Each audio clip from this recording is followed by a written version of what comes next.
Introduction. These events are based on true facts of the story.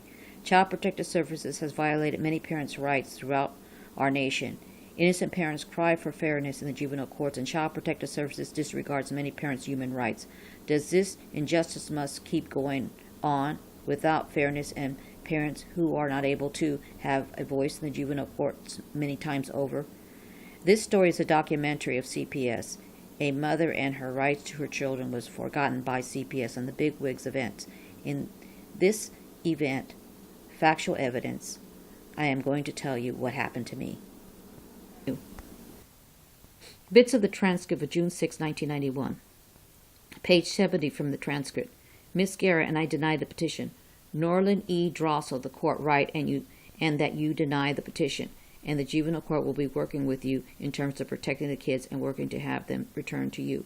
What she is saying is very often, and that's not a promise. I don't want you to get the idea we are guaranteeing something, but it is very possible the charges related to the children may be dropped. That has nothing to do with the charges with respect to the police officer. Facts. Bits of the transcript on June 6, 1991. Norland E. Drossel, the court. Why don't we deal with that in a minute? Let me go ahead with the legal process here. The finding and order are set out on pages 15, 16, 17, 18 of January 10th report. The court finds the children are dependents under the section 300E, G, and I of the Welfare Institution Code based on the evidence before it, and the reunification plan for the parents now is there, and change in that reunification plan from the way it is set out in the report, because I want it clear to Ms. Guerra that Mr. Ross, what he expects of them. Certainly with respect to Mr. Ross, he has already made his whereabouts known. On June 6, 1991, in the juvenile court, Ms. Guerra went to court in a closed courtroom with no jury. The public defender at the time, with the help of the district attorney, were present. The public defender told Ms. Guerra to go for the unification plan so she could get her children back. The district attorney said that's right. They took a few minutes of recess. The court laughed at her. The public defender who helped represent her was Mike McCormick.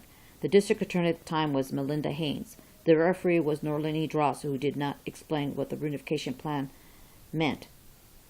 Norland E. Drossel, who did not explain what the reunification plan meant at the time.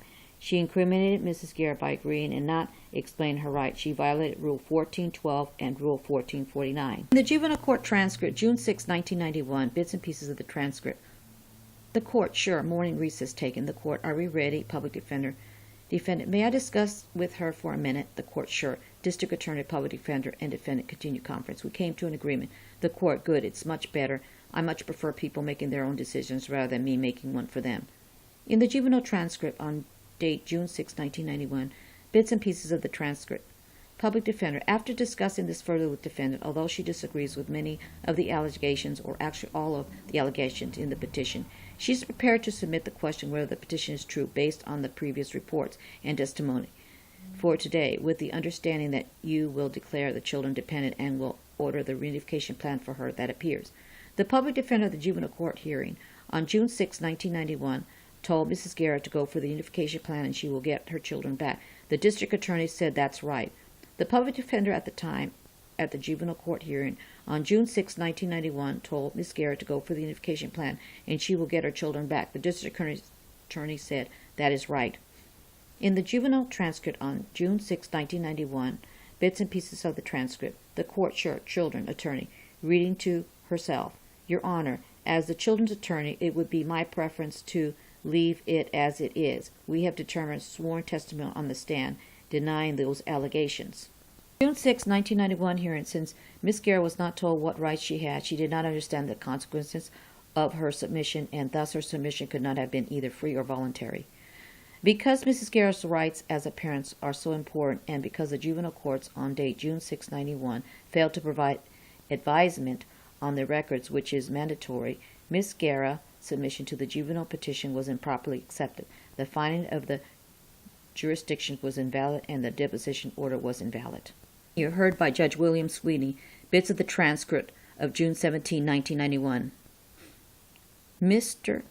McCormick, To frame her in a different way, I think what she's saying is she may have understood that the court was going to order a reunification plan if she submitted, and that she's willing to cooperate with that as one way to get her children returned to her. But she apparently did not understand the precaution of that would be that the court would find petition true. That's what she's saying, Miss Guerra, and I want to fight it. Mr. McCormick, I think the court should do one of two things because of the failure to comply with Rule 1412. The court should grant a rehearing, or alternately should return this matter to the referee for hearing on whether the mother did understand what rights she was given up and what she was doing at the time she did so. It would be sort of similar to a motion to withdraw a guilty plea. Miss Guerra, I never submitted I was guilty because I'm not guilty. William Sweeney, the court, all right, I'm treating this matter, it appears to me as I read it, that there was a complete hearing of this matter before the referee. I have no idea as to what anybody ever understands of what's going on in the courtroom except what they say in response to questions which are asked of them. I do not find this to be the same as somebody simply submitting to the whole thing. This was a 2-day hearing as indicated by the 2 transcripts that I have. I agree with the ruling that the referee made based upon the merits of the evidence that was presented. I do not find that any error was committed. As I say, I fully agree with the action. The court, don't interrupt me, please. Miss Guerra, there was an error. The court, your request for rehearing is denied. All existing orders will remain. Miss Guerra, no, the order are not going to remain because I'm going to fight this. I'm going to go to my congressman and let him know how you guys frame me. The court, don't go to your congressman. Oh, my lord. Miss Guerra, why are you trying to say that I'm guilty if I'm not guilty? I want a trial. I want to appeal this case. This is not fair to me. Continue. Facts heard by Judge William Sweeney. Bits of the transcript of June 17, 1991. From the transcript. The courts, Mr. McCormick will tell you how you can appeal. Facts. Bits of the transcript of June 17, 1991. The court, I will not give you a rehearing. Miss Guerra, why are you not going to give me a rehearing? The court, I told you. Miss Guerra, my constitutional rights have been violated. Facts. Bits of the transcript of June 17, 1991. Mr. McCormick, I don't think that I can continue to represent Mrs. Guerra in a way that constitutes with my ethical obligation as an attorney. It would therefore violate Rule 2111 of the Rule of Professional Conduct for me to continue to act as her co-counsel or as her attorney, and I therefore request permission to withdraw as her attorney. The court, permission is granted. Facts. On June 17, 1991, Judge William Sweeney denied the request for a rehearing without giving a reason. Continue. In court, the referee Norland Drossel let Miss Guerra go for the reunification plan, understanding that she denied the allegations. In Mrs. Guerra's file, it stated in the minute order, submit to allegation and has waived the right to trial. There was a check mark next to it. In court, Miss Guerra even testified on her own behalf and explained the situation and even questioned only 2 witnesses who were against her in the juvenile court. And Mrs. Guerra was not allowed to have other witnesses who were against her. And Miss Guerra was not allowed to have other witnesses who were... No, this is a fact. Say that. On December 16, 1990, the owner of the store across the street where Mrs. Guerra lived, his name was Odelon Tibiano. He was located at 928 Central Ave in Alameda at the time. The business somehow burned. It had a fire, and the business is no longer there. He was submitted to court on date May 13, 1991. He had said a lot of good things about Mrs. Guerra. He also stated he did not see Miss Guerra hit her children. The subpoena was served by a friend of hers on 4/10/91. The courts did not take this into consideration.